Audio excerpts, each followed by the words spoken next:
this time, you notice I did read the names. Oh, come on, Karen. I couldn't do it either. I was pretty graceful to get out of that.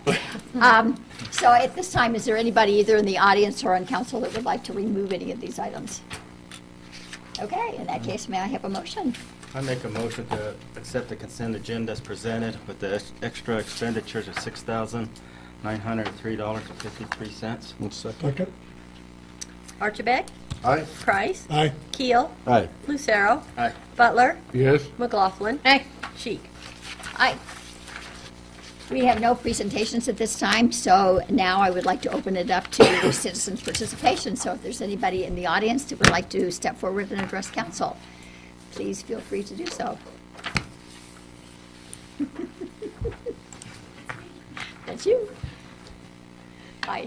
Good evening, Michelle Cameron with Hospice of Montezuma, and I'm just back here again this evening just to remind City Council and our community that Hospice of Montezuma is sponsoring National Healthcare Decision Day.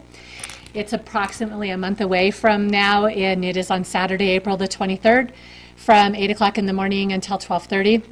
This is a day where the community can come and hear about the value and the importance of advanced directives. We'll have a handful of speakers there talking about the different aspects of it. We're providing a lunch following the presentations, and it is free to the community. The speakers who have decided to come in and help and participate that day are volunteering and giving their time to the program, and I think it's going to be a great opportunity for the community and a great way to get the information out to everyone. So I did bring some flyers. I'll leave those with you if anybody wants to have a few more or pass them out to the community. Right. Thank you. Well, I will tell you that as somebody who has gone through a situation where we've had a loved one pass away with advanced directives and everything planned out, and somebody who passed away without anything planned out, I can tell you it's much preferable to have the former. So if you don't know what to do, why, this is a good chance to. Right. Free. I'm going to say it again. Free to the community. I want the community to know it's free. Hey, for those that can't pick up a flyer, could you just tell us where it is as well? Absolutely. Yeah. It's at the Cortez Conference Center, which is formerly Coco's Destination Grill. Great. Yep. And we only have a limited amount of space. We have about 100 seats available, so RSVPs are important. We need those by April the 15th. Okay. Great, thank you. Thank you so much. Hopefully that will be in the newspaper. Yes. Intent. Thanks, Michelle. Thanks, Michelle. On Tuesdays only. Yeah. All right. Karen. Oh, I'm sorry. Well, that's okay. Okay. My name is Steve Blackwell, and I've been in front of this council quite a bit since 2012. I'm the one that puts on the Cortez Gun and Sportsman Show. I put it on from 2012 to 2014. And the reason I'm coming before you now, because in 2014 I brought 10,000 people into this town. We filled up every hotel, we utilized the restaurants, the gas stations, and we really had quite an event. I didn't do it last year. And the Cortez Rifle and Pistol Club did have a gun show last year, but they took it back to a gun show. The purpose of my event when I put it on originally, and I told the gun club this when I started it, was that if I'm going to put on an event, I'm going to invite everybody on the planet. I don't care if you sell goat soap or machine guns, you can come to my event.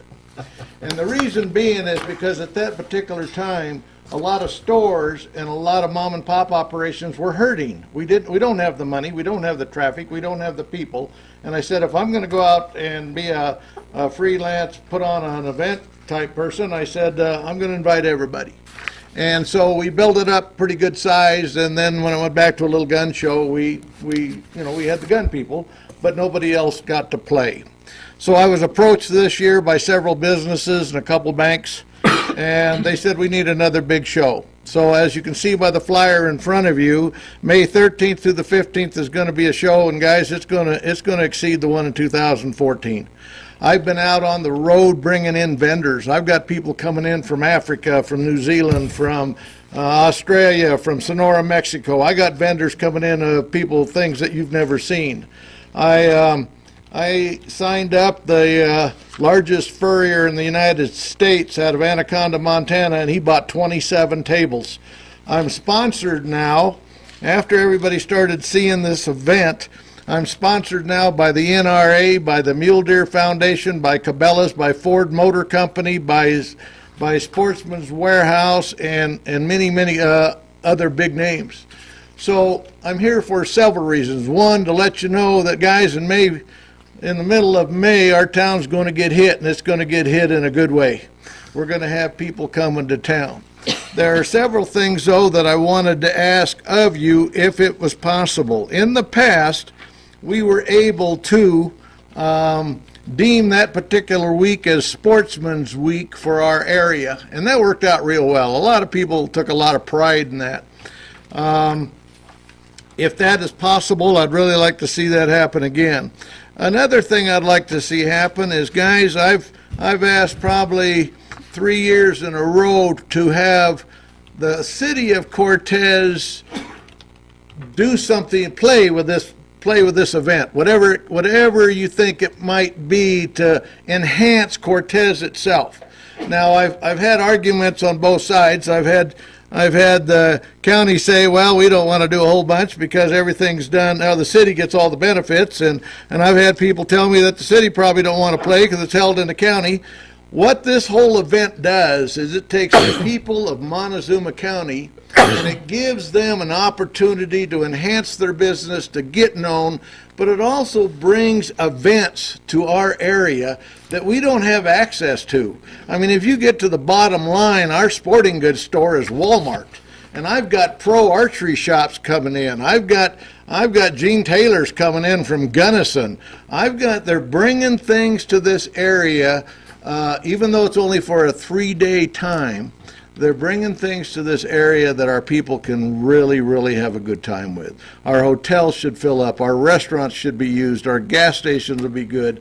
All the gift shops should benefit. And hopefully the city of Cortez can see that, by golly, you know, this helps everybody.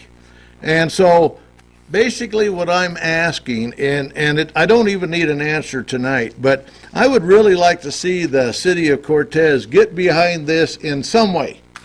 I mean, I'm working with the Chamber of Commerce. I'm working with the city of Dolores. I'm working with anybody in the area that is struggling. I've got all the military groups, the youth groups. I've even got churches going to raffle off a rifle so they can send kids to camp. I hired the football team because they have a problem coming up with money for their football program, and I give them $1,000 just to come and help. I hire the reserve deputies to come and be security for 24 hours. I put all this in motion to try to spread money out throughout the community, help the entities that are self-funding, and see what this program can do to help everybody. And at $55 a table, this program isn't designed for me to make any money. It cost me $27 to have tables shipped in from Farmington. And so it's designed to let everybody play. I'm going to put on a $1 million show and it costs $5 to get in. The outside events, I've got a 100-car show. I've got a tractor pull. I've got a riding lawnmower race. I got the tribe wanting to set up teepees out there, and I said they can do anything but a rain dance because you don't rain on my parade. I've got boats and campers and trailers and everything going on. I'll have as much going on the outside as I have on the inside, and it only costs you $5 to get in. Because I knew if I charged $6 to get in, there's a lot of families in our area that couldn't go. And I let all the kids under 12 free. And I've already donated over 30 tables to some nonprofits, to the military organizations. I got 4 Wounded Warrior programs coming in. But I went out, and I went to Albuquerque, I went to Denver, I went to Salt Lake, I went to Missoula, Montana, and I went out seeking vendors to bring them in, things we don't have. Things that people are really going to want to see. There's going to be no place you're going to want to be in May except down there at the fairgrounds. We're going to have a good time. We really are. So basically, I thought I would show up and answer any questions that anybody may have, and to see if you guys are interested in supporting this in any way, shape, or form. Do any council members have questions at this time?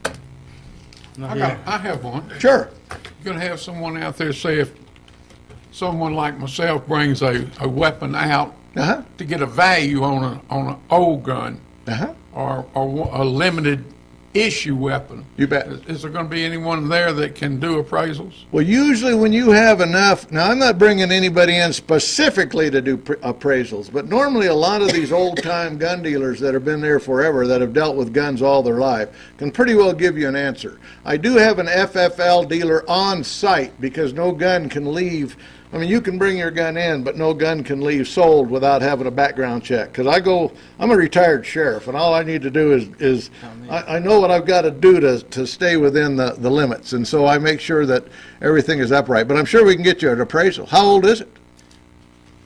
100 years old? Well, one of them is from Second World War, Sure.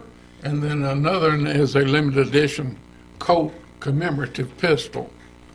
Well, what you do is you get a hold of me when you come in, and I'll put you on to the dealer that I know deals in strictly that type of stuff. And we'll see if we can get you an appraisal. All right, thank you. You betcha. Anybody else have any questions I can answer? Any other questions? Yeah, they can get I have none. None? Thank you. None. All right, guys. Looking forward Thank to you. it. Well, thank you very much. you. All right. Anyone else that would like to come forward? All right, we're going to open a public hearing for ordinance 1205, Series 2016. Tracy? Good evening, councilors and Madam Mayor. So the current notification requirements in the land use code require that most projects be noticed 15 days before the hearing, and that can be difficult because our local newspaper is only printed twice a week on Tuesdays and Fridays. In addition, the newspaper needs lead time, so that adds even more time to that schedule. So we wanted to change the land use code so that it would be reduced to 10 days in order to be more efficient. And again, this is only for basically land use permits, so site plans, subdivisions, conditional use permits, and similar types of projects. It won't apply to land use code amendments or annexations or things like that. So staff proposed also to change the definition from what is written, which is that the notification does not include the day it's published or the day of the hearing, to allow that to include the day that it's published and the day of the hearing. So P&Z discussed this on January 5th and recommended council approve it on February 2nd. Council had the first reading on March 8th, and staff recommends adopting ordinance 1205, Series 2016, as it will allow for more flexibility in processing land use permits. All right. Is there anybody from the public that would like to comment on this, for or against?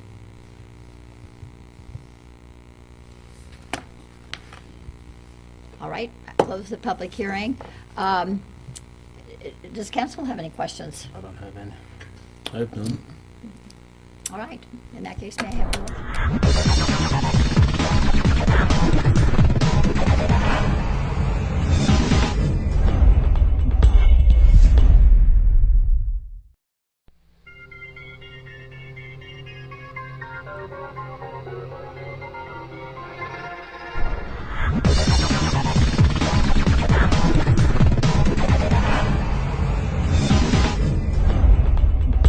Madam Mayor, I'd like to make the motion to approve on second and final reading ordinance number 1205, Series 2016, amending Chapter 6 of the Land Use Code to change certain sections to reduce the number of days for public notice from 15 to 10, and by amending Chapter 2 to change the section on the computation of time to include the day of notice and the day of the hearing. Second.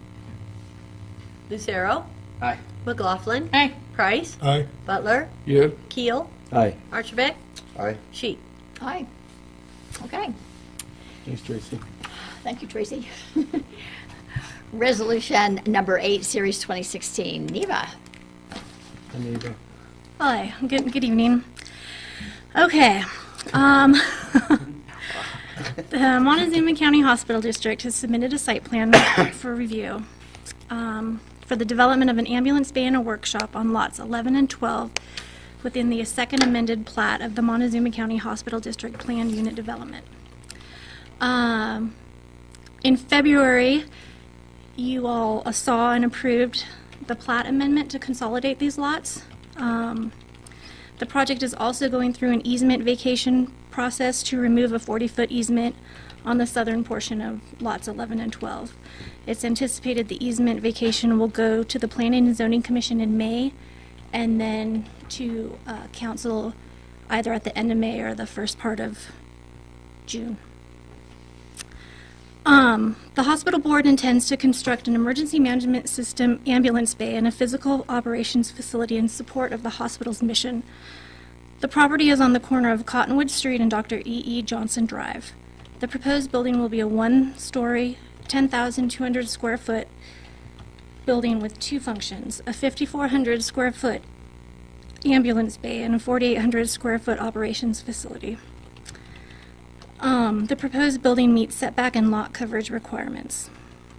The building will be accessed from the north on Cottonwood Street, to the east on E.E. Johnson Drive, and to the south from a driveway that will access the existing hospital parking lot. The building materials will be steel, a steel frame, and exterior finished walls and roof.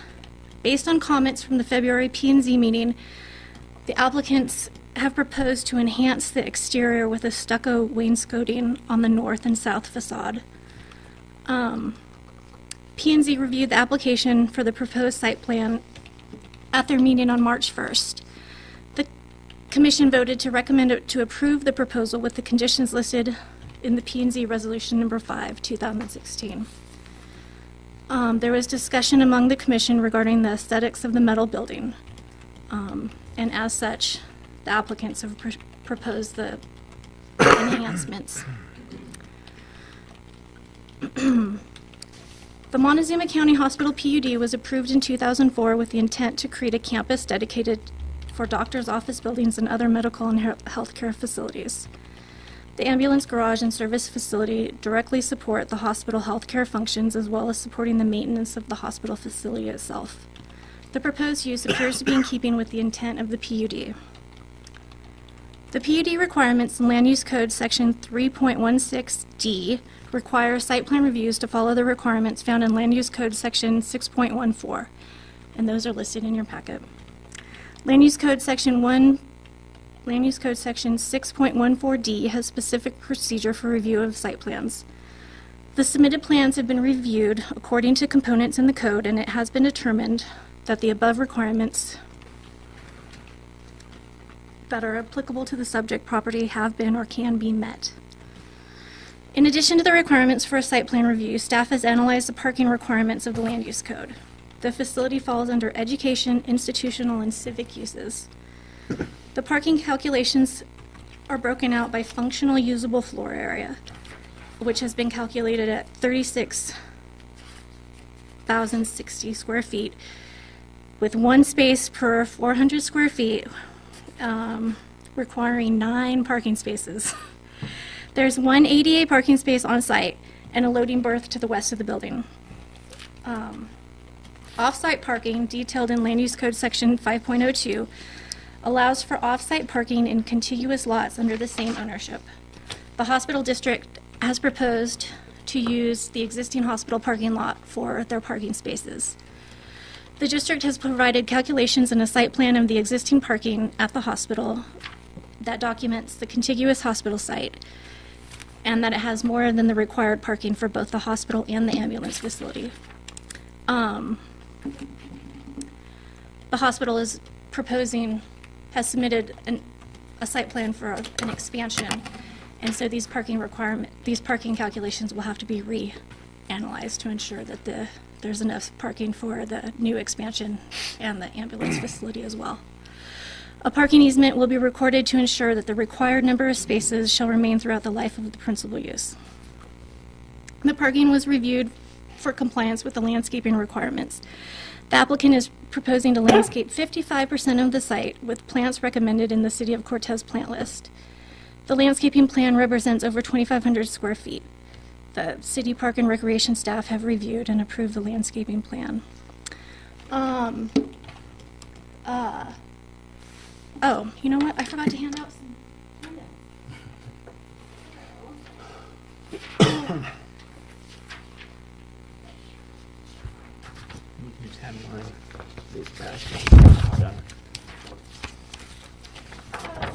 In response to some of the the aesthetic concerns, the applicant has proposed to use larger trees from the nursery, not just 1.5-gallon plants, but larger trees to also screen the building from the east facing Mildred and to the north. As you can see, the site is heavily landscaped. The project was forwarded to required city departments and affected agencies and utilities for responses and concerns. Most comments were minor and have been addressed. The applicant will need to comply with city engineer comments. As such, the applicant has demonstrated the ability to substantially comply with the requirements of the land use code. Staff recommends council approval of the site development plan through council resolution number 8 with the 5 conditions stated in the staff report. Any concerns about coming off of Mildred into the, oh, I'm sorry, we got public Well, hearing. go ahead. I think we usually finish with the presentation and then you have a chance to ask questions. That's fine. Bill or Brad, I see both of you are here. Do you want to add to anything that Neva has said? And then also be ready to answer questions.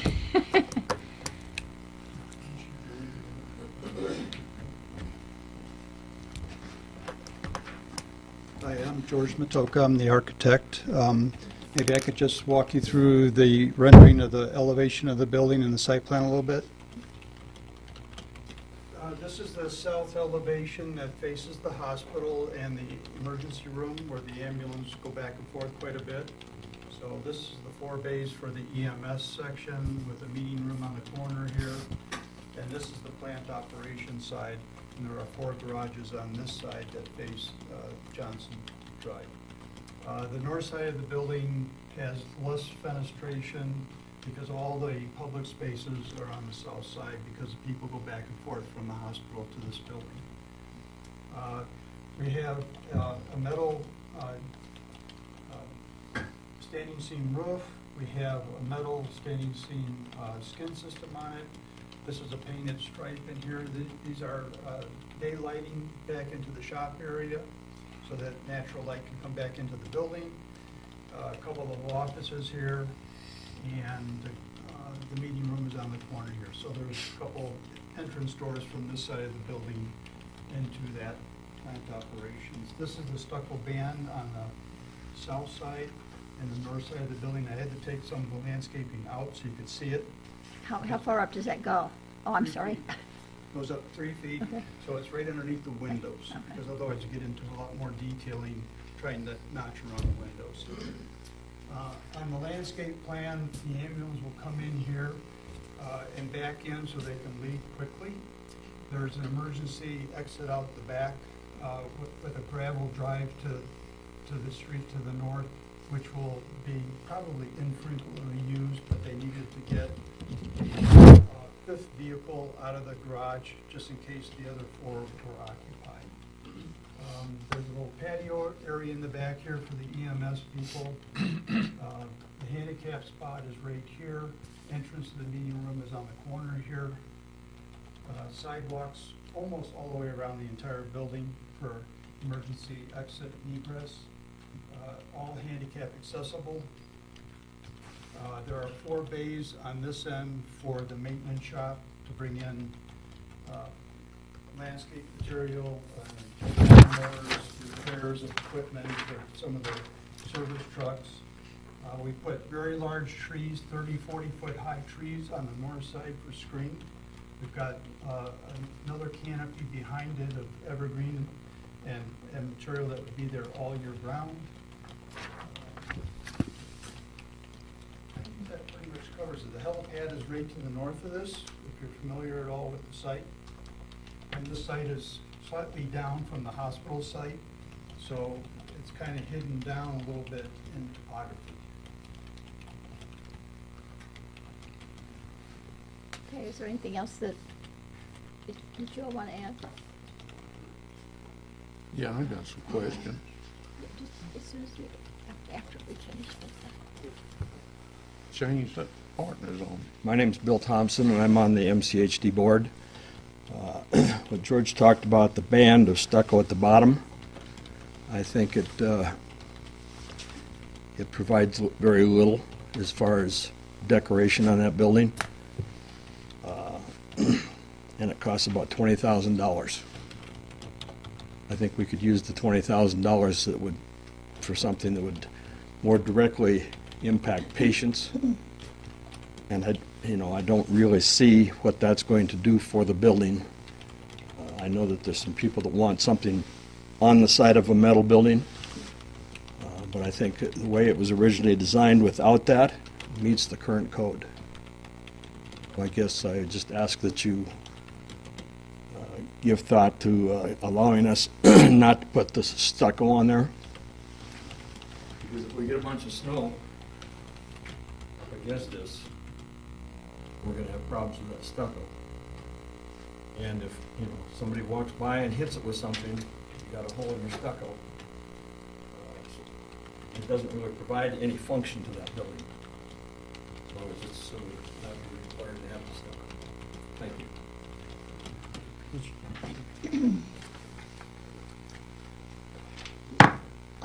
Do you have something else to add, Neva? Oh, no, I was just gonna answer the question about Mildred. Oh, go ahead. Oh, You can yeah. finish. No, and that's fine. I appreciate everything I heard. How far is the structure off of Mildred? No, that was in there somewhere, but I can't find it. Far from the property line. Oh, from Mildred? Uh-huh. It's say 300, 450 feet. Oh, okay. It's west of Dr. Highland. Right. Now, did, Sorry to interrupt. The Oh, that's engineer all and right. the applicant have been talking about using one of these traffic solution things, so that when the ambulance comes out, they right. have a remote. And that was basically my question, is that in case of, when there's an emergency and the ambulances need to leave in a hurry, right? Yeah. But also, not only that, is there going to be any improvement to Mildred itself along that stretch to incorporate all these different changes to that area based on more traffic, based on emergency vehicles having to make quick decisions, sudden stops? And I'm just curious as to Mildred itself, throughout that whole location is fairly narrow. It doesn't really have a lot of extra space, so to speak, to provide for the increase in traffic. Right. And I was just kind of curious, is this stuff that the county would have to address? This is stuff It's the city. I mean, I know it's gone within through- us. I know it's gone through an engineering review. I don't know. I didn't see anything in that about traffic concerns on No. that I could be, mistaken. So, I don't know with the hospital expansion, if that's something that engineering takes more on, a closer look at, but, That will be. And as far as the ambulance bay goes, the hospital's not adding to their fleet, it's existing already. Right, yeah. And the fact that it's 300 feet off of Mildred obviously helps quite a bit as well. There haven't been problems in the past, have there? I mean, the location, I mean, the building's in a little different spot, but it's pretty much in the same place. And have we had problems in the past with Well, the this ambulances? building is more or less used for the protection and housing of the emergency equipment. Right. I think that's one of the main concerns, because during the inclement weather, I understand, correct me if I'm wrong, the ambulance has to sit out there and run, Right, right. And be running. be ready to go. Plug With in. it being parked in a building, they won't have to continuously run. And we've had emergency vehicles going in and out of the Oh, that's the what I was hospital asking. Yeah, that's no different. is for it? years now. This is not going to be any different. But other than the fact that this building will be south of where the existing hospital is, correct? But it's probably, what is it, about 100, No, it's 100 feet north. south of the existing parking It's lot? going to be north. Or, excuse me, north, not south. That's North the- of where the existing hospital is. And if you think of that road where the existing hospital is to the south, that's a lot better road than the road that is to the north of that area as well. If you drive Mildred, you'll see the change almost immediately when you get to the hospital. That road's much wider and much more well-maintained. Will they be coming out from a different hospital? They'll be coming out Street? that same place? Yes. Okay. There's Thank you. nothing in Sorry. the engineer's Yeah, report I about got it. traffic other than the signal. One thing when I was reading the packet on this, do you have a sign already that alerts that an ambulance is coming? Is that necessary? And how much does that cost? Engineering department thought so. Okay. Okay. All right. At this time, I'll open it up to public hearing. Is there anybody in the audience that would like to speak for or against this?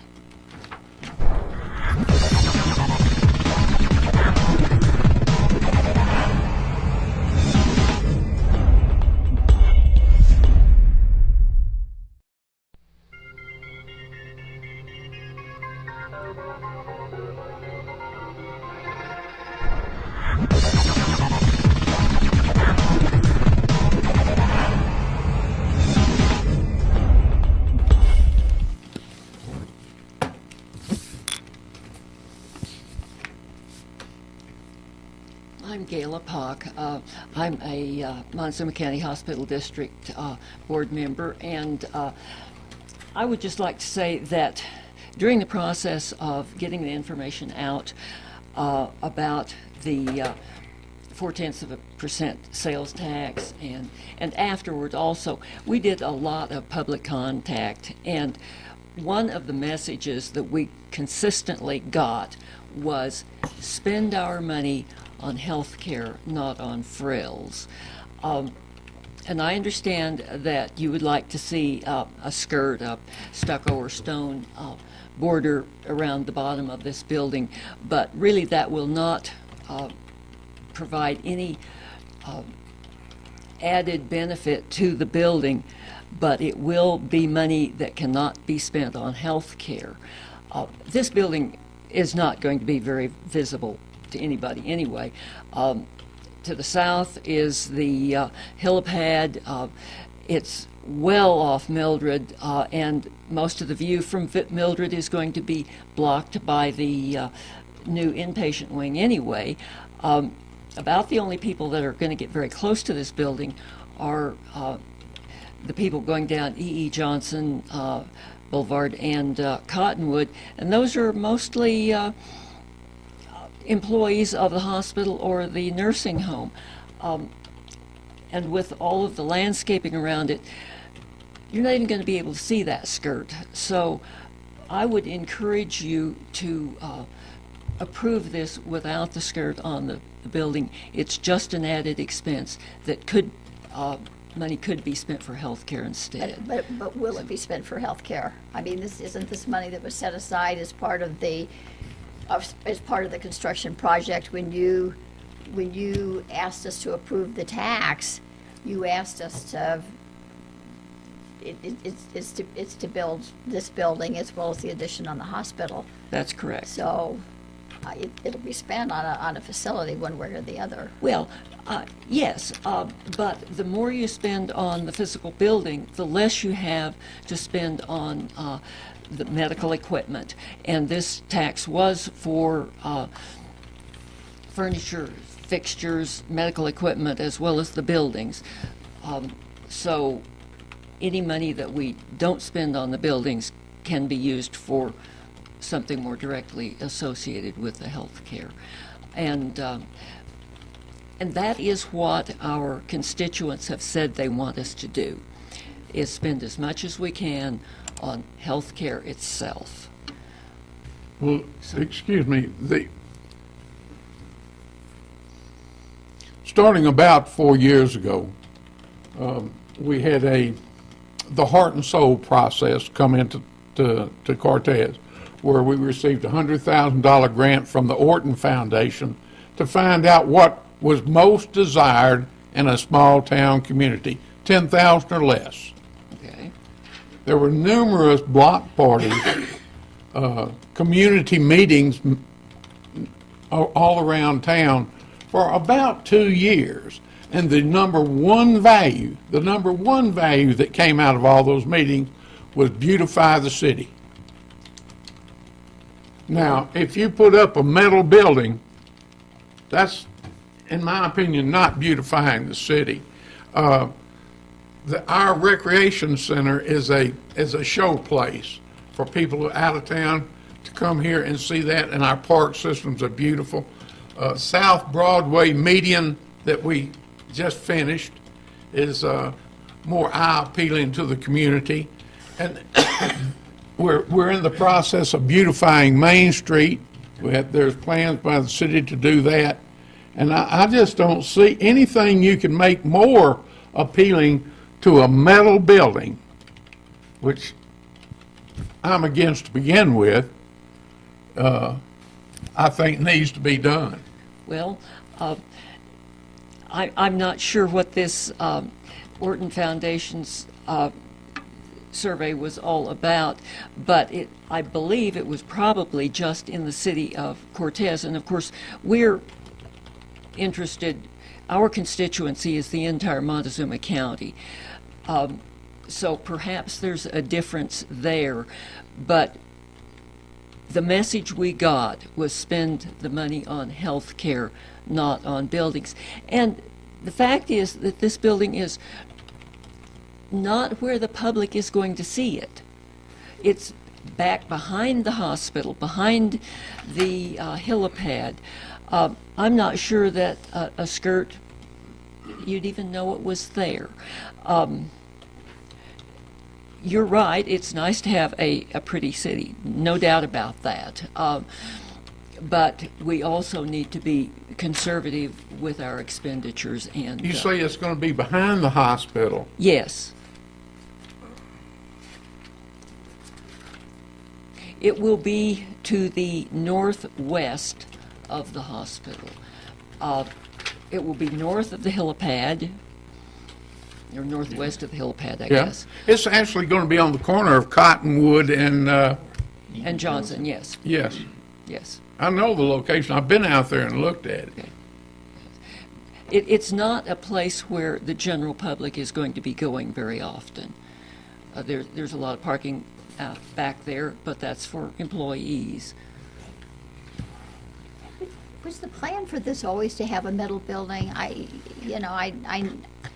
I know that the plans have changed, as the project has evolved over time. Was that the original plan from the very beginning? Was that this would be a metal building? Not necessarily. We looked into having a wooden building, far more expensive, far more expensive. Have you guys looked for any common ground about something that is an alternative to the stucco? Has there been any discussions about what else would be possible? Stone. Stone, I believe, is probably more expensive than stucco. Would require heavier duty foundation. We are indeed concerned about cost.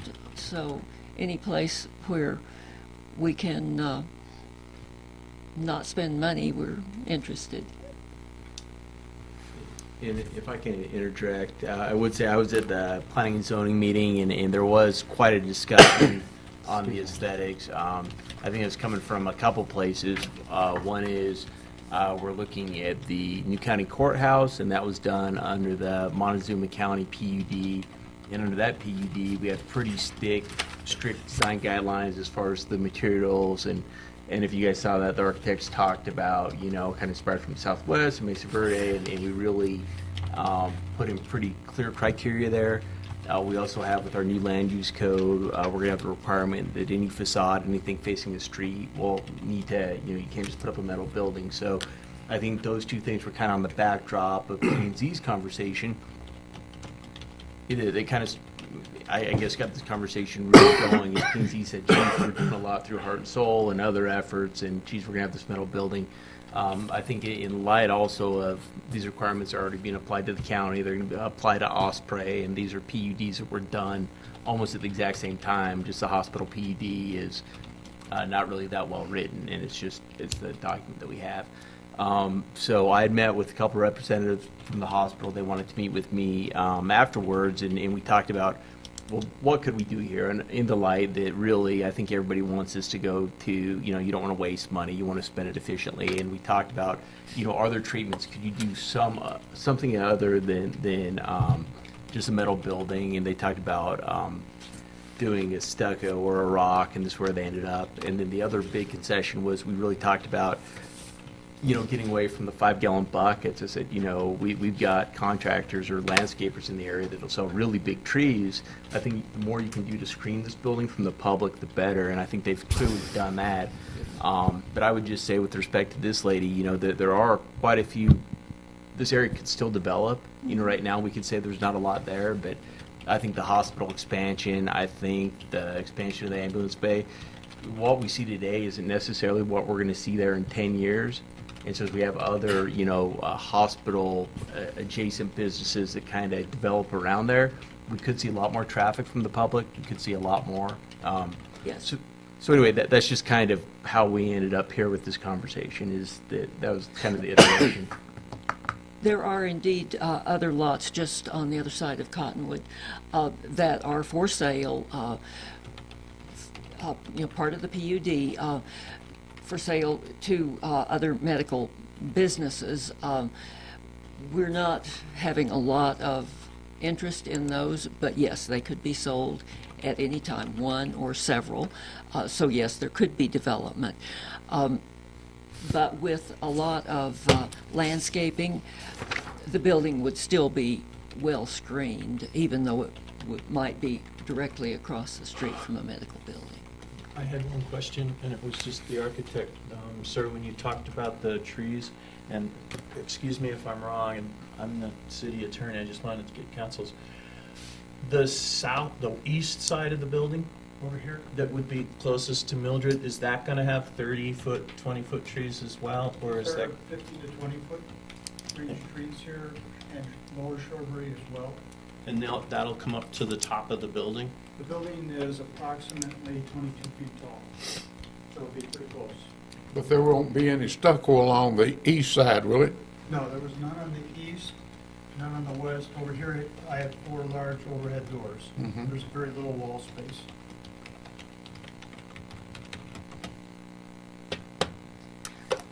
Is there anybody else in the audience that would like to chime in at this point?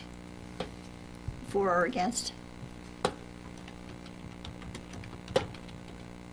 Good evening, Council. I'm Danny Giannoni. I'm at 2206 Apache Street here in Cortez. I got to be honest with you. I'm not sure which side of the issue I'm on. This is a project. I've got friends that have worked for the hospital, EMTs, in fact, that have told me that, in the wintertime, they have to leave the trucks running. They have to plug them in so they can keep all of the equipment ready to go. So I really see the value of this project. This is something that the city of Cortez is, if we don't do it now, we're going to need it later on. However, on the flip side of that coin, I am aware of the Heart and Soul project. Absolutely. The beautification of Cortez is a huge issue. My question is, why even bother beautifying Broadway, beautifying Main Street, the CDOT project that's trying to slow traffic down, right down Main Street? Why bother doing any of that if a metal tin structure is what we're going to have right next to right next to the one healthcare facility that sooner or later every single person is going to end up there, one way or the other, either as a visitor or as a patient themselves. Everybody will be down there. And my question is, I can't tell you how many conversations I had with another retail store that came in that originally was just metal. I can't tell you how many conversations I had with people that, oh my gosh, I can't believe that metal building is right there on Broadway Street. The city is planting all these trees and all of this stuff, and now we have a metal building. I believe me, I get the people I work with give me a hard time for being the cheapest person they've ever met. That I complain about the price of everything. So I get the cost factor. My question is, with not having to plug in the trucks, with not having to leave them running, how much money is the hospital going to save right there that you could say went right to this project? I agree that we need to spend all the money that we can on patient care, but why are we automatically saying that the $20,000 has to be devoted directly from patient care? Why can't it come from one of the other, there's 1,000 other projects that are going to be going on down there at the same time. Why can't we, instead of knocking some walls down in the office spaces, why can't we leave them up and paint those instead for a couple $100 instead of a few thousand? There are different ways to save money, and to say that the $20,000 on a stucco band is coming directly out of patient care, I'm not sure if I can buy that. And if you look at the area and zoom out a little bit, I know it had already been mentioned about the new Justice building that's going to go down there. Osprey's going down there. All of the PUD that's just to the north side of that, all that stuff has been mentioned. That area is about to get real busy real quick. And to say that nobody's going to see the building, well, again, I don't know that I can buy that. Unless the garage is going to go underneath the hospital, somebody's going to see it. And the fact that not many people are going to see it doesn't make it any less of an eyesore. There's plenty of roads in Cortez that I don't drive down every day. It doesn't make those buildings perfect. There's plenty of ugly buildings in the town that I don't drive by. So I think a lot of the points that I wanted to make have already been made. I just want you guys to keep that in mind when you guys are talking about this. I think that the applicants have shown that they are willing to amend their plan. So I think there is common ground there that we can find. Like I said, the number one thing that people always talk about Cortez, tourists coming in, man, this town, town's kind of ugly, guys. Months away from a new land use code where this building would not be allowed, I think it would be a disservice to the city of Cortez to allow it at this point. So that's all I was going to say. So thank you, guys.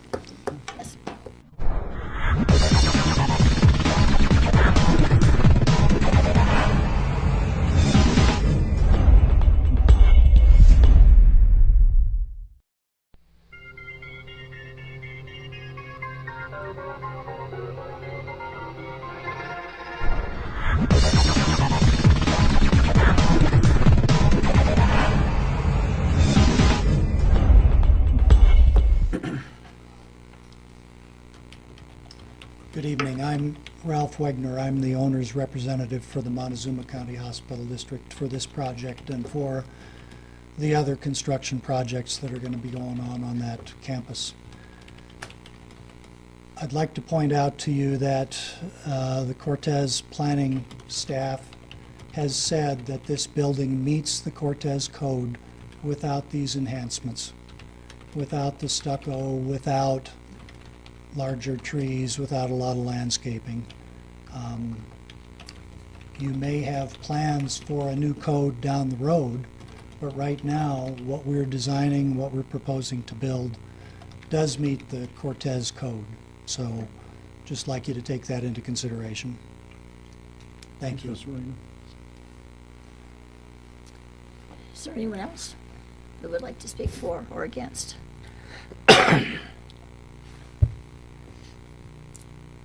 Okay, I'll close it to public comment, and at this time, council. Yeah, I got a couple of questions. I got a couple of questions myself. O'Reilly's out there. Is that metal? I don't know. I was wondering. Brick facade. I think it is facade. On the sides at least. On the side. Then the front's all glass, or the, I know when they built, they actually didn't fall under our land use code. They fell under Walmart. Has design guidelines that are actually, I don't think Walmart can build under Walmart's guidelines. So I know, I know it sounds a little bit funny, but they are actually pretty strict. So, does anybody know, or do you guys know, is that built, is that metal?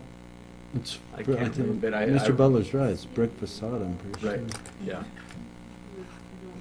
Yeah, I don't remember it being exposed metal on Anyway. the highway. Continue. And I was going to say, in the, Brick facade, I think, Yeah. well, I was wondering if it was block. I couldn't remember either. along 160. I know it is. But like the one in the Family Dollar, North Broadway, that's a metal building except for the front. Yeah, but it does have the facade facade. treatments on it. Yeah, on the front. Then on the sides, that's metal. Right. I mean, on the sides on that. Half So- of it, because half of it's facade and half of it's metal. So I was just wondering what, And like What our is new the code point? would allow the Family Dollar too. I think that it's gonna require multiple treatments, at least more than one, like a metal treatment. It wouldn't allow just a metal facade on facing the street. It would require something like that. So, I mean, council could adopt that, but I think something like Family Dollar would be a new code. Would go with our new code? I think so. I mean, it's like, you know, maybe council may say you don't want to see any exposed metal on that. It's really your call. and which is the main entrance in this building? It's to the south. The narrow side faces Mildred, and then the front of the building faces south. That's what I was saying, but what's The where's entrance the is the main south. entrance? Because I see the doors and everything. Is it the south? Is the main entrance the I south? thought it was the north. So the south, so your main entrance is just those doors, right? Those man doors? Would that be the main entrance? No. I mean, just looking at this sketch right here. So like these.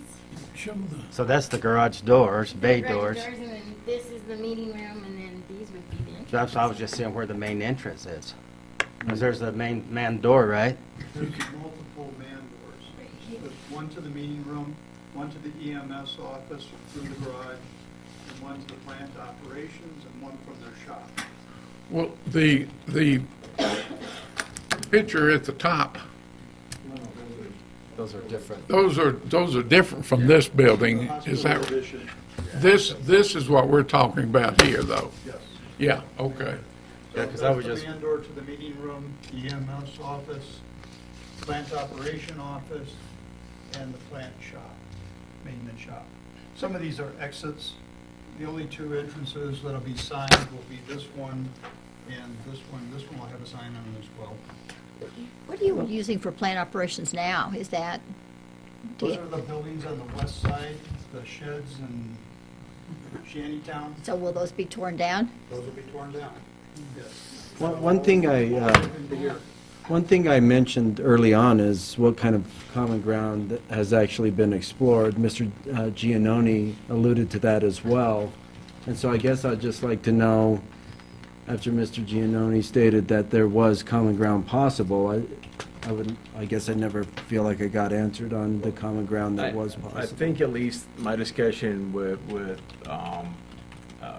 Ralph and Brad was putting in at least a base, some kind of different material, which they've done with the stucco, and then as well as really beefing up their landscaping plan, putting in much bigger trees. Yeah. So that's what I suggested to them to kind of help screen it, and again, with the understanding of, you know, putting in $100,000 facade treatment on this building may not be really in anybody's best interest. So that was the common ground that I thought we kind of Okay. had from that meeting.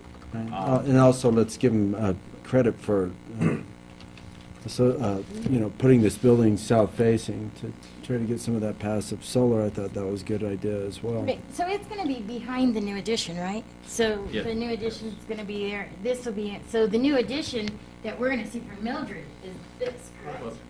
Yeah, I mean, you'll see, I think, a little. And then just a little bit of that? A little bit of that. You'll see the west So side of this will that be building. mainly on Cottonwood. You can see this, correct? Yeah. The Yeah, back it's on of it. Cottonwood and backside's then on the other that side. Johnson, Okay. yeah. This looks like it'll be looking down on the helipad. Is it, Be right directly behind the helipad to the north? Yeah, the helipad would be right. so there's due quite a north. bit of open space there between, Yeah. between this building and the helipad. I mean, don't that- think that's- it's going to be behind the new addition, is what I'm trying to say. Yeah. I think it'll be north, screened. but I'm just wondering, because this landscape and all these trees that are in here will cover that whole building anyway. Yeah, but I mean, because those aren't there's more trees planted, if you look at this, there's more trees planted in front of that building than those are the ones just showing. So if the main entrance is those fade for bay doors, if people was worried about the entrance on those, just decorate around the door, I guess. I mean, that's the only thing I see, but.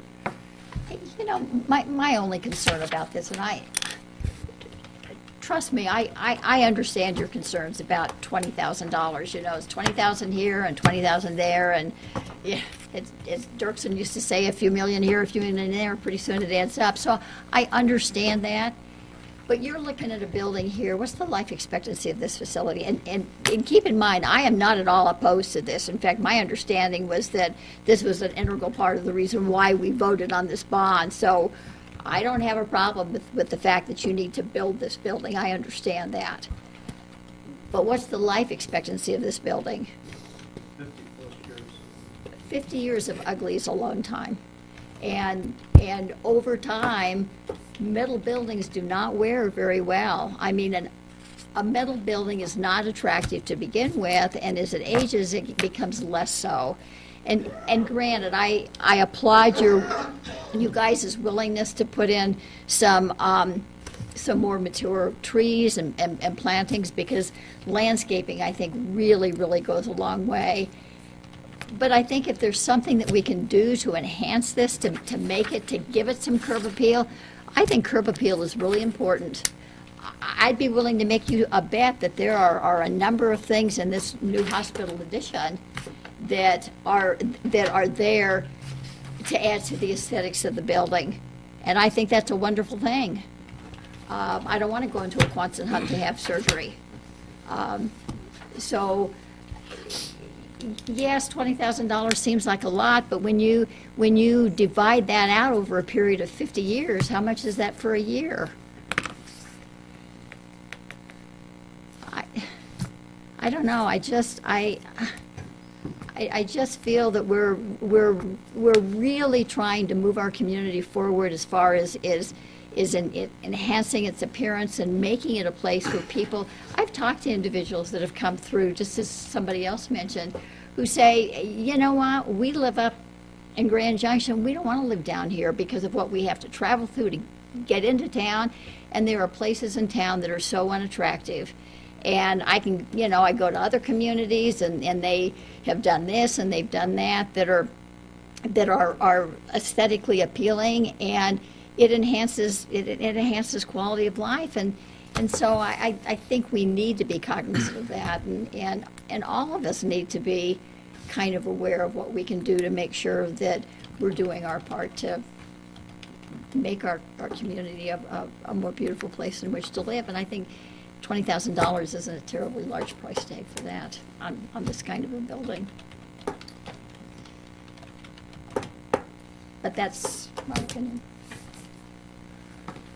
And it's a thorny one, because I do understand what you're saying. So if I could, for just a minute, the question about common ground was adding a stucco wainscot to a couple sides of the building. We've said the north and the south side, and the concession to put larger trees in, to do more landscaping. This will not be an ugly building, and it won't be an ugly site, but it is a maintenance shop. It's a garage and a maintenance shop. The architectural features of the new hospital wing and the new medical office building are very nice, and that's what you're going to see from Mildred. This shop is to the north and the west of those, and as speaking for the board, we're willing to make those concessions as common ground, as Shane has commented.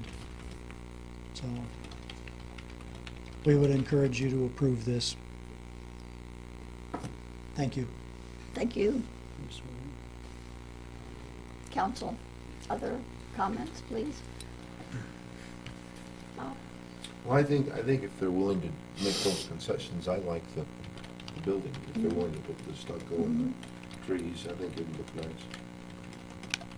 Ty? Well, I think I've spoke quite a bit on it already. You know, I listened to Orly, you know, I find that, you know, I think of the General Dollar Store, that two of its sides are exposed, pure metal, and I'm always leery of hypocrisy when it comes to making decisions like this. It is a maintenance building. I surely hope that we don't get bogged down on 3 feet of stucco. I don't think that'll make or break this building. I think they've gone to incredible efforts to beautify it using natural landscape, i.e. trees, which I find much more beautiful than stucco. And so I think they've really been forward thinking in how can we beautify this and still save $20,000? And I think they put their best foot forward on that. Jim? I agree with Ty. Shana?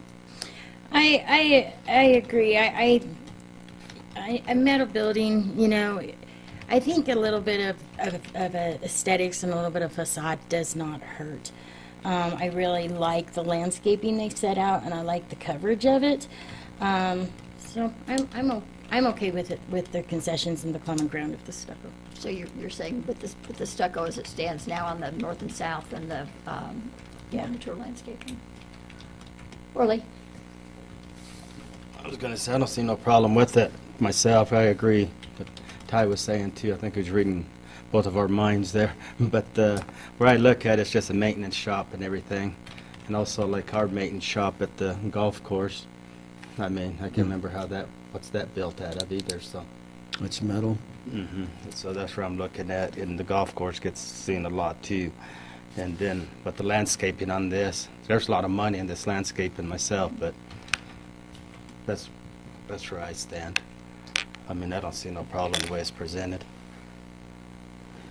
So If it has the stucco on it or not, it's fine with me, because I think the trees will cover 80–90% of that building. I mean, once it fills in. Tom? I don't believe the trees are covering 90% of it, Orly. Once a tree grows up, you've got a lot of open space under the limbs, you know, and that's what you're going to see. Now, it may be better to forget the stucco and plant 3 to 6 foot high shrubbery all along one side. That would cover it up more than the trees would. Well, that's a maintenance issue then. And it would probably be less expensive than the stucco. I don't know, but I just don't like the idea of a metal building. Mm-hmm. Okay, I need a motion.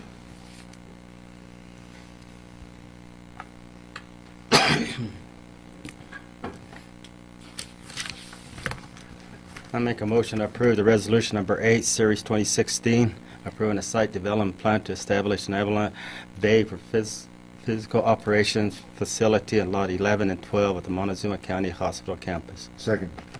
If you folks if you want the trees and the shrubbery in, I think you need to add that to the resolution, because I think that might not be in it. I thought that's what's all in the I didn't package. see the common ground part in what P&Z had approved. I thought they agreed to this after P&Z, but I could be wrong. Is the shrubbery and trees in it? Well, include it now, and then it will Yeah, be for sure. I include that in the motion. And what The sizes haven't been specified, but the landscaping hasn't. The Could I- plan itself hasn't changed. Could I get some clarification on this motion? Are we motioning for the $20,000 worth of stucco included in this? Is that what we're motioning for? That's what As we're presented. asking As for, is for you to present- decide. Doing it as presented on. Doing it as presented would be with the stucco and the trees. Right. So that would change that. Okay. So, Tracy, would you add that to the resolution? Or do you think that just approving the site plan with the resolution as it stands? I would add, add to the resolution and condition that they comply with the plans as presented at this meeting. And then Could we attach that as an exhibit? I mean, I would like to see it, 'cause if for some reason, and please, I'm not saying this is what's going to happen, if you have to go out and talk to people about how come these trees aren't here, it would be better to have something very specific to talk to them about. Yeah. Well, this is less specific than the actual landscape plan that's included in the packet that was approved with the P&Z motion. And that's what I'm saying, we make this an exhibit to the resolution. You can also make a condition that they revise the landscaping plan to include all of the required elements to reflect that, and then also verify that it meets any site distance requirements or utility lines, because we haven't really had a chance to compare the two. And I don't want that to come up later, and then people say, why isn't that tree there when it got taken out for site distance? Is this something we need to work on? Yeah, we here? need a different recommendation if we My need feeling to is we're include getting all into this. some muddy water here. Difference. So there's no difference. On the landscape plan, there's no difference. We took some landscaping out of the elevation just so you could see the stucco. So the one that was handed out is the one you're going to do? Yes. But That these would be trees an have, exhibit. I understand. They are larger than what you Exhibit to the presented to P&Z. The size of the trees is on the plant schedule on the landscaping plan that was submitted. The size of the gallons, the caliber, the heights, the whole thing is on the landscape plan.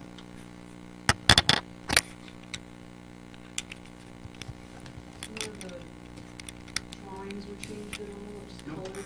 we just colored it, that's all.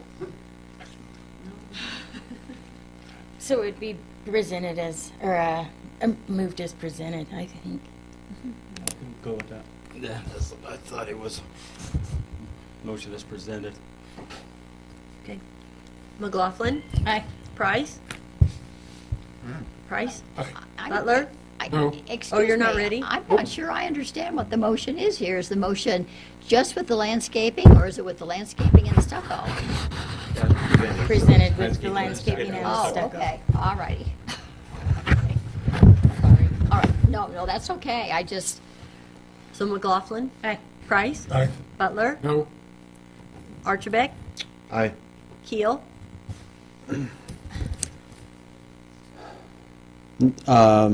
Aye. Lucero? Aye. Sheep? aye. Okay. This seems, yeah, this seems a This is little with the gray. landscaping and the stucco we just voted yes on. Did you know that you voted no? Oh, okay, I just wanted to be sure you. It's been rather confusing. All right, so in fact, what we see is what we get up here, okay? All right. Unless my math is really poor, and it could very well be, we're looking at $40 a year over the lifetime of that building. Well, is it? Yeah. 20,000. I- Two. Yes, it's 400, I'm sorry, say, $400 a year over the lifetime of that building. 1-0 gets me all the time. Yeah, well, and the thing is, I tried to help myself by eliminating the 0 off the 50, and it didn't help. I still didn't get it right. Thank you. Okay. Thank Thank you you. guys. You Thank you guys. guys for coming out.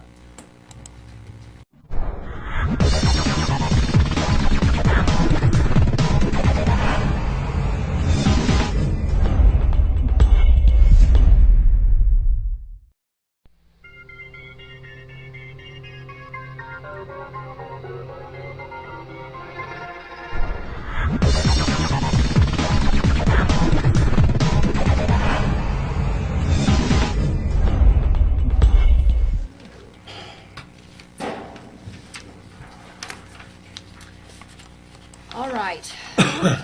We have no unfinished business, so we're going to move on to new business, the appointment to the Historic Preservation Board. Thank you, Your Honor. Sorry, we've been in this, I've gone back and forth so many times in this packet, it's going to take me a second to get there. My machine died. Okay, so we have had Ms. Patricia Lacey submitted a letter of interest to sit on the city's Historic Preservation Board. We have a letter in your packet from Linda Tao recommending her. We also have a letter in from David Everett, who's the chairman of the Montezuma County Historical Society, recommending her.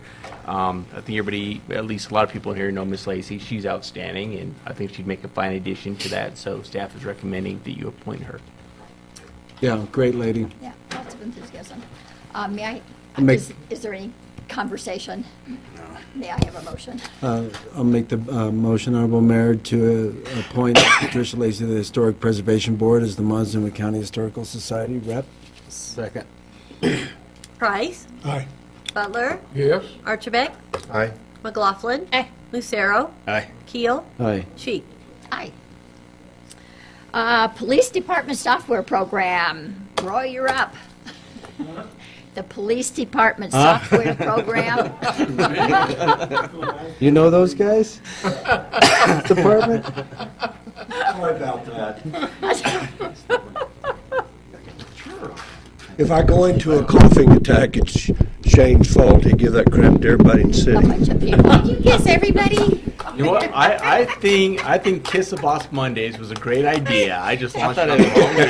Not ever again. Not again. Patient zero. In 1996, we purchased our current computer system for the police department. It runs records management, dispatch, evidence, police reporting, and the patrol division. At this particular point in time, it's over 20 years old and very outdated. We asked for some quotes from 3 companies to provide this software package. They were eForce. It come in at $242,091.08, and this package includes the leasing. SunGuard come in at a little over $276,000, and Motorola was way up there around $500,000. We had eForce come in and do a demonstration at the police department. We sent 6 employees to sites visit agencies that use eForce that are our size or share a dispatch center. We have asking that you allow us to purchase eForce in a 5-year maintenance agreement with them. We've found that we could do this in 5-year agreement and not affect the budget in any way. The current company we use for has a maintenance agreement of $52,850 a year. We could put this package together and buy eForce for around $52,000 a year. I'll give you the correct amount here in just a second. 52,763.44. There you go. And so, for the first 5 years, you would see no difference in the amount of money that we spend. In the 6th year, we see that the city saved $31,000 a year from their own. We recommend that you allow us to purchase eForce. I figure that if it turns out to be like I want it to be and what I think it's going to be, I think I can put people on the street in about a third as much time as it's taken us to do reports now. We can get people back out on the street, which will increase our visibility on the street. Right now, a guy goes out and does an hour's worth of real police work. He comes back to the office and sits in front of the dang computer for 2 hours to get the paperwork done. I think we can cut that back to maybe an hour and get him on the street again for another hour, which would give us more coverage on the street. Any questions? Any questions? I didn't know Chief was such an IT guy. Proud of you. Oh, I have to have Shay turn my computer on every morning. So. I don't have any questions. You're not even sure when the problem's because it's not plugged in, huh? That could be too. That could be too. Okay. He's over here laughing because he knows I'm a geek. I don't think you're alone, Roy. So, If it comes to a computer, I know I am. but Yeah. You're not telling me Yeah. anything.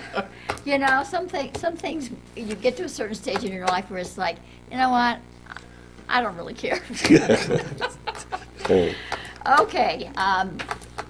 If there are no other questions, or comments, may I have a motion? I'll make the motion, Your Honor, to purchase the E4 software package at the price of $242,091.08 on a 5-year purchase agreement for an annual cost of $52,763.44. Second. Butler, Yes. Archibald, Aye. Keel, Aye. Lucero, Aye. McLaughlin. Aye. Price. Aye. Sheik. Aye. Shane, do we need something that allows somebody to sign the contract? I forgot about that. It's your No, they contract, just buddy. approved the E4, so it'll come to me in the contract and I'll sign it. Okay. We're good. Thanks, Roy. Thanks, Chief. All right, the pole attachment license agreement with Empire Electric. Shane? Thank you, Your Honor. Historically, the city has buried all of its fiber, which has led to a higher cost to deploy this utility. Council has discussed and acknowledged in the past that really we need to start hanging our fiber in order to do it cost effectively. This conversation got accelerated with the Osprey project because we're, as part of our agreement with them, have agreed to hang about 2 miles of fiber to their new site. And so we approached Empire Electric and met with them. They have a pole attachment agreement. We have reviewed that with the city attorney and their attorneys.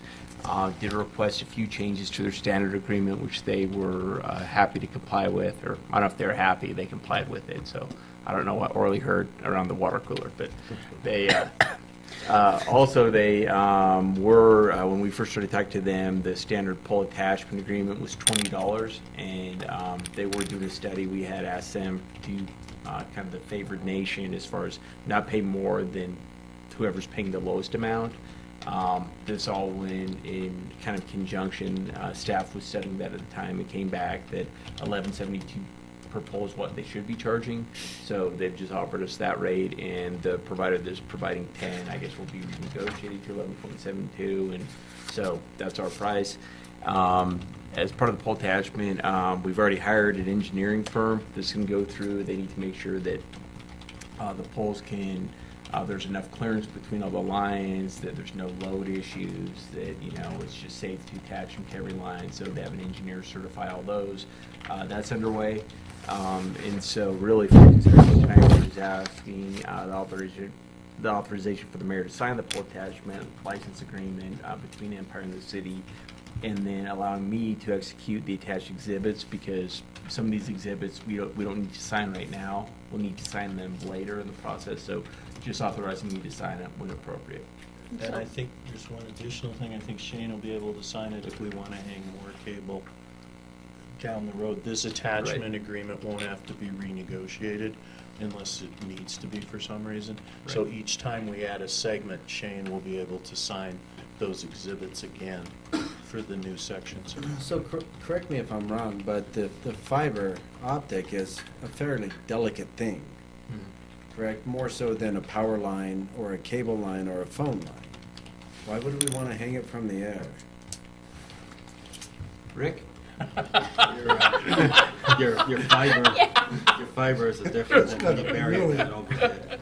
That's called It's got water protection. No, I understand it has protection over it. I'm completely aware that they're just not going to throw strands of fiber up over the line. Oh, I don't know, maybe they are. High windstorms, getting hit by equipment. I just remember the cost of fixing it out here when it got trenched over. Yeah. That was enormous. It was painstaking. It's difficult to repair. Yeah. Repairing it when it's hanging overhead has got to be even harder. Shane didn't really want me to talk. You got 1 minute. Oh, I promise with that question I want you to talk, Rick. The fiber cable is highly engineered, as you were just mentioning, so it's got tensile strength to it, and that's part of the engineering part. It has a guy wire attached to it, so it's lashed to a guy wire between the poles. And in a lot of ways, it's actually easier to repair than underground because you can get access to it. You know how else to, Yeah, it's really about the cost. It's about a third the price to go aerial as it is to go buried. Well, fiber is hung in a lot of places, so we're not really experimenting with it. It's just new to us. Right. But I also have to point out one thing we talk about a lot with this council is beautification. And we're talking about having one more thing in the air. Yeah. Okay, so I mean, just to put that out there, that we're walking a fine line here with some of these issues, because that's just one more thing over our head. And I thought the whole purpose, this whole fiber optic, we get it underground, we bury it. It runs to these businesses. It is out of sight, and it is one less thing over our head. And but I do understand it probably would, now that I think about it, be cheaper to repair if something did happen to it overhead. But I don't know. I guess this one just. Well, and so for the fiber to the business, when we're actually in the downtown, that plan is still to bury everything. But when we get into the residential areas and areas where we have these already power poles existing, at least the concept right now is to hang it. Do a lot of communities hang it? Almost all of them. Almost everyone hangs it. In fact, that's one of the prerequisites to be a Google city, is that you have pole attachments and all these things already taken care of so they can come in. It's pretty much all aerial. And ours would be both. Some of the subdivisions where you have buried electrical will have to be buried as well. Does that complicate it at all, Rick? Like when you go from Southern Bluffs, which is buried, to a neighborhood across the way that's all hung? When you're talking about fiber, is it? It's the same cable. Okay. Still the dielectric cable, but the underground is more expensive because you have to do the conduit, trace wire, and you have the trenching cost. The cable itself isn't the cost, it's putting it in the ground. Right. Rick, how big is the cable? Is it just like a telephone wire, or? The 288 count is about as big as my thumb. Wow, that's a thing. So, Rick, could you hold your thumb up again? That's a medium-sized thumb. I'm not gonna say. Please, knock it off over there. Okay. Well, I don't have any other questions. Thanks, Rick. Anybody else have any questions? Okay, may I have a motion, please?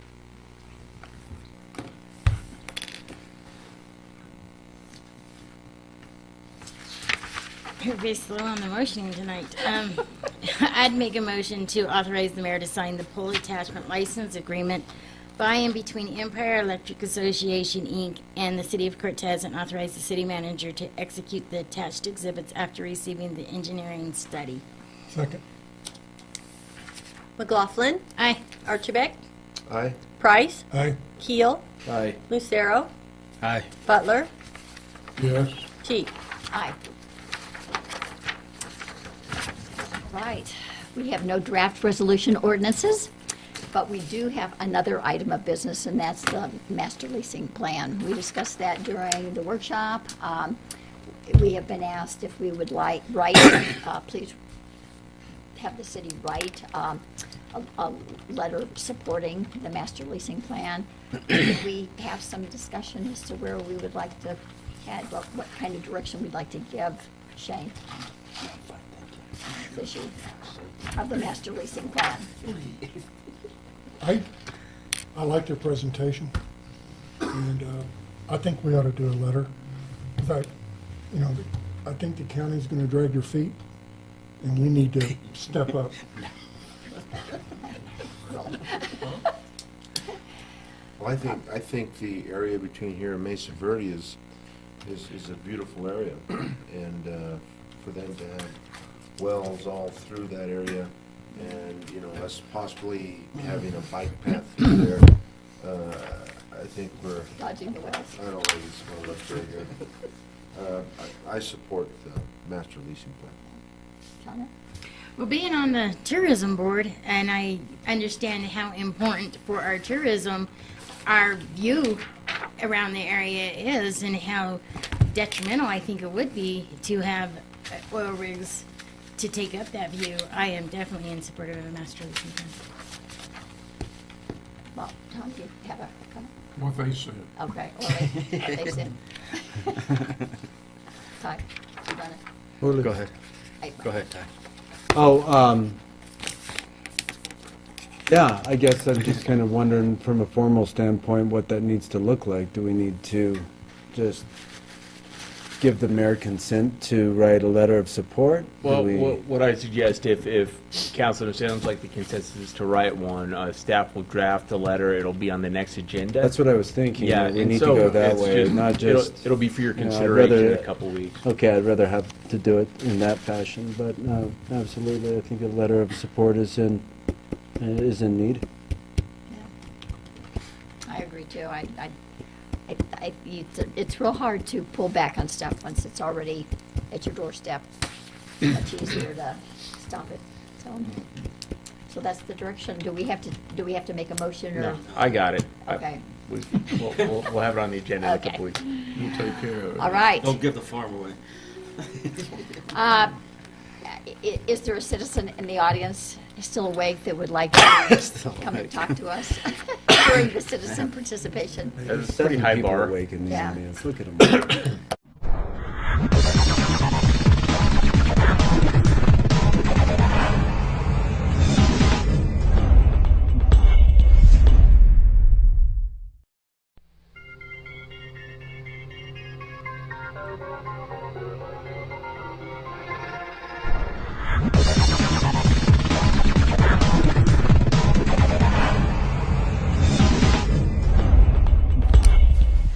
Okay, in that case, there is no city attorney's report. I see that the city manager has a possible update. That's right, as always. So, I just want to let you know that Irv Halter, who is the Director of Department of Local Affairs, will be in town next Wednesday. And so he's going to be kind of touring the area. I don't know what time he's going to be in yet. We don't have a schedule. I think he's going to be coming in right now, maybe around noon, flying into Durango. I did mention that he could actually fly directly to Cortez and make it simpler, so we'll see what my suggestion goes. He'll probably fly into Pagosa or something now. But Grand Junction. yeah. It's right down. Yeah. I got So lost. he will be coming to town. We're going to be meeting with him for about an hour, hour and a half. I would encourage as many people from council to be in that meeting as possible. So I just got confirmation today from Ken that he'll be there. We'll have key department heads, including Rick, probably Roy, Phil, because we've got a lot of DOLA money coming through. Give us the date of that again, please. It'll be next Wednesday. And But what where? date is that? Oh, where? I think actually we're going to host it at the 123 Roger Smith, because I would like to give him a tour of the city hall that hopefully he's going to help pay the majority of remodeling costs on. Have a date on that? I don't know. So hope. The 27th? Yeah, is What that- time, Shane? I don't know that time yet, so I'll let you know. I believe it'll be in the afternoon. I think we're looking hour to hour and a half. And I just think it'd be good to be there. It'd be my anticipation that we'll hear good or bad news otherwise before he's here. So, you know. We'll have the streets swept, the flower beds weeded, the lawns mowed. We'll have news back on the grant. I believe so. I believe we'll have news back before then. So hopefully we're there to just shake his hand and say thank you so much. Or you'll be see what kind of word we get back. Yeah, well, we'll know what kind of refreshments we have there, depending on that word. So, So you going to get an email out? yeah, I'd be happy to send that out to remind everybody. What's your It's the question? 30th, not the 27th. Well, That's what but no, it'd be, what is, March? today's the 22nd, right? So it would be the 30th. Right. It's the 30th. There's something in the water tonight, man. We're a hot mess all over the board. So anyway, yeah, so he'll be here. It'll be in the afternoon. I will send out a confirmation to everybody when I get the time. I think if you do want to attend or you plan to attend, please let me know, because if we have 3 or more of you, then we'll post it, you know, to make sure we're compliant with sunshine laws. We will meet at the 123 Roger Smith building. I'd like to give him kind of a walking tour of the layout, and then just kind of update him. We'll probably update him on fiber. We can talk to him a little bit about Toyoc. We can talk to him about the Cabinets Tower project. We've got, and if they haven't made their war decision, we probably won't do any of those things because I don't want to remind them how much money the city's gotten from DOLA lately. So, anyway. You'll have a tough time filling up an hour, then you have to work really slow. Right. And here in my office, I'm thinking about putting on my desk here. What do you Irv, think? what do you think? Color Clark. Okay, well, mark your calendars. City Council committee reports. I know Shawnee has one. Mesa Verde Country met this afternoon. We went over some, let's see. Last time I talked, we were talking about at the end of each season, we put on a lodgers retreat to thank them for their hard work summer and the efforts they put in. And Kelly wanted to kind of switch that up and do it at the beginning of the season, and instead to get them prepared and to offer more presentations and that type of stuff. So she's got that scheduled for May 12th from 2 to 5 at the Welcome Center, and she's got presentations lined up to talk to them about how social media works and usages of that, and how they could benefit their properties for that. How to navigate like Mesa Verde website with the links and those type of stuffs to help utilize that.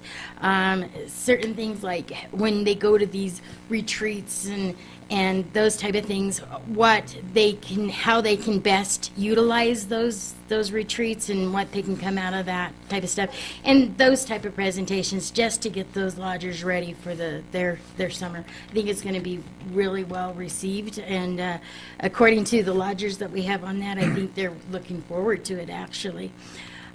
We talked about the flume and the signage that they're wanting to put up on that. Mesa Verde has a festival, 501(c), that hasn't been utilized in years, and we actually are going to discontinue that.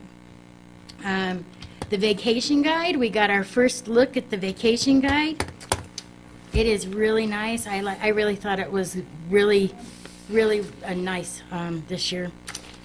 Kelly spent a lot of time traveling. She went to the Go West, and she also did Vancouver Outdoor and the Recreation Show. She said she got a lot of really good contacts, made some nice relationships, and she's looking forward to going forward with those contacts.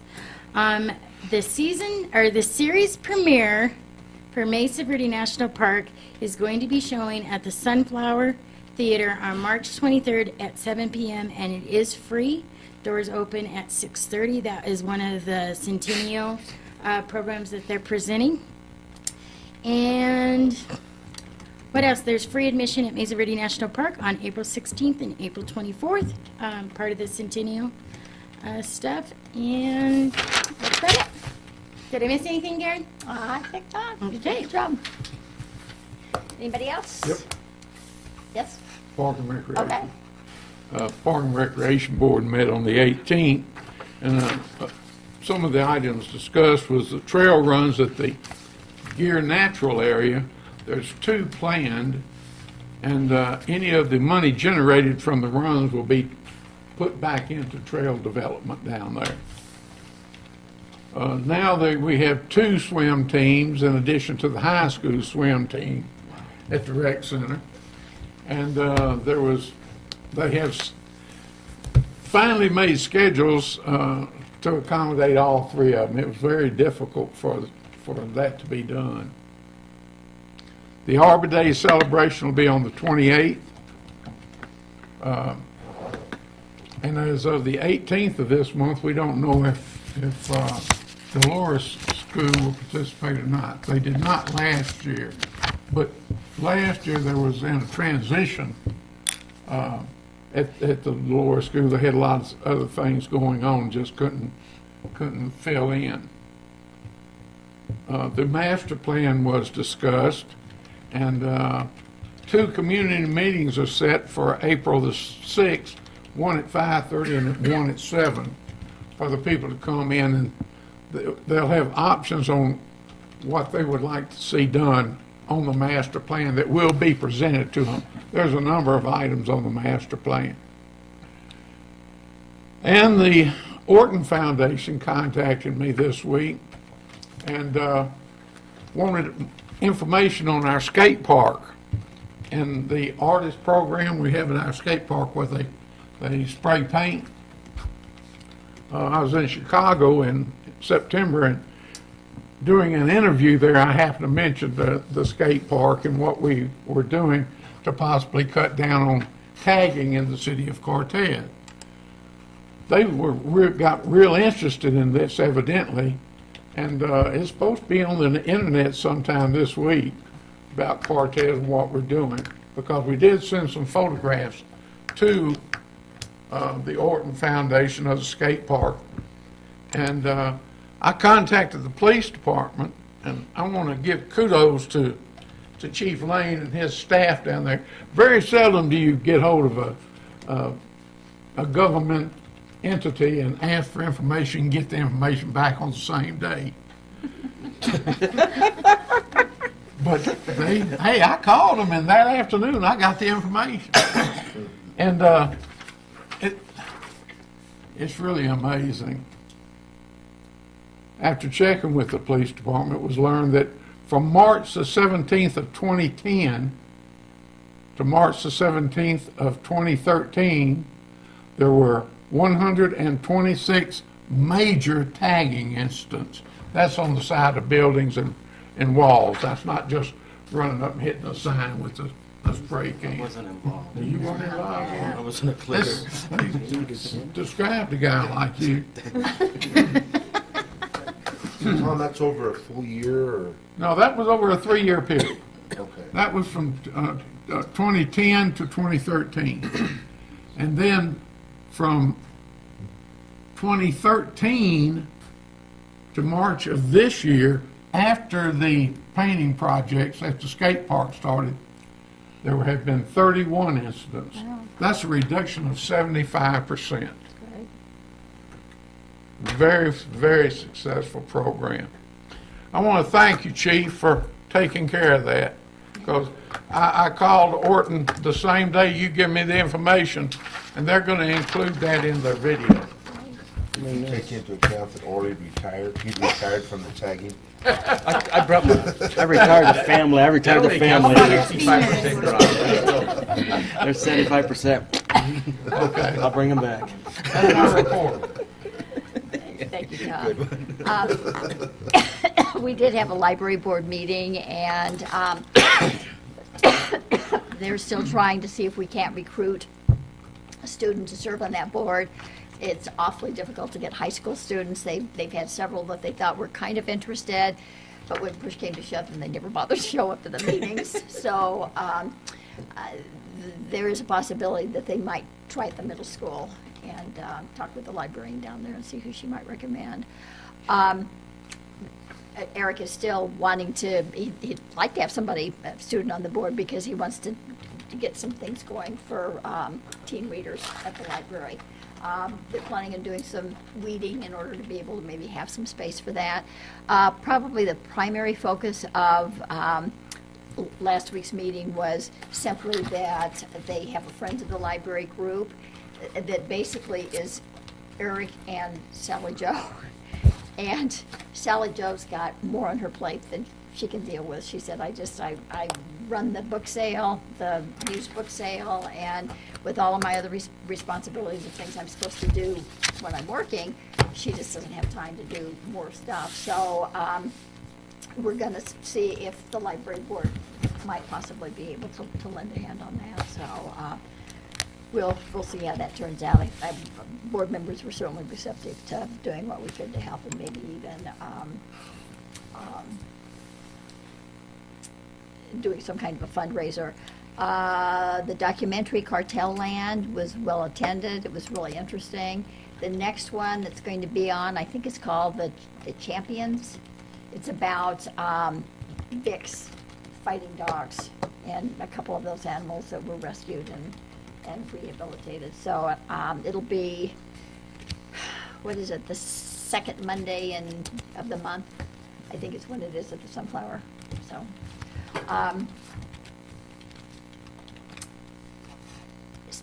and that's pretty much what we talked about at the library board. Just as an aside, so I don't forget, the Sunflower is going to have Legal Women Voters is sponsoring T.R. Reid, who is a journalist that's done a lot of research on healthcare in the United States and around the world.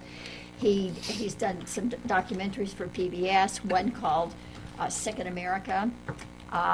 He's doing a southwestern Colorado tour. He's very much a supporter of the Colorado Care Amendment 69.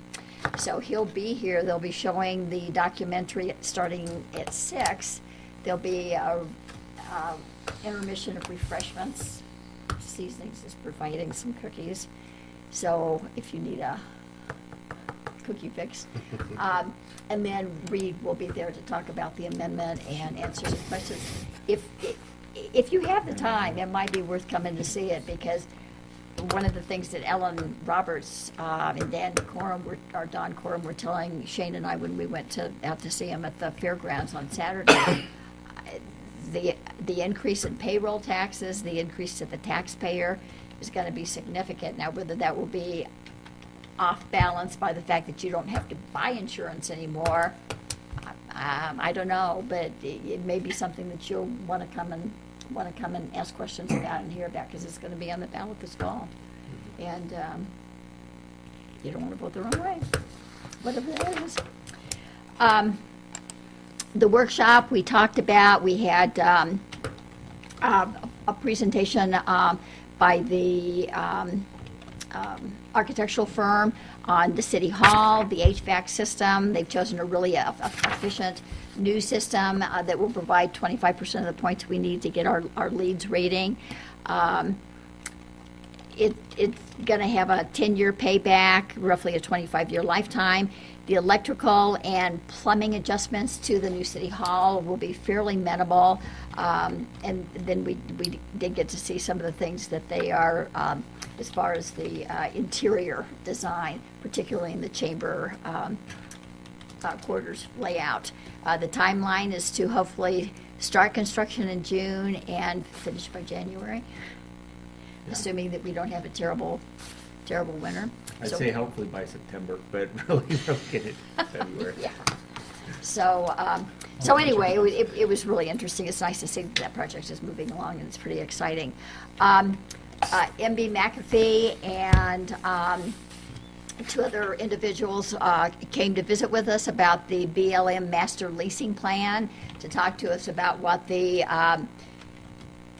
advantages of having this additional bit of oversight would be, and requesting that the city write a letter of support for that. So that was something that was really informative. And that's about it. Then we adjourn to the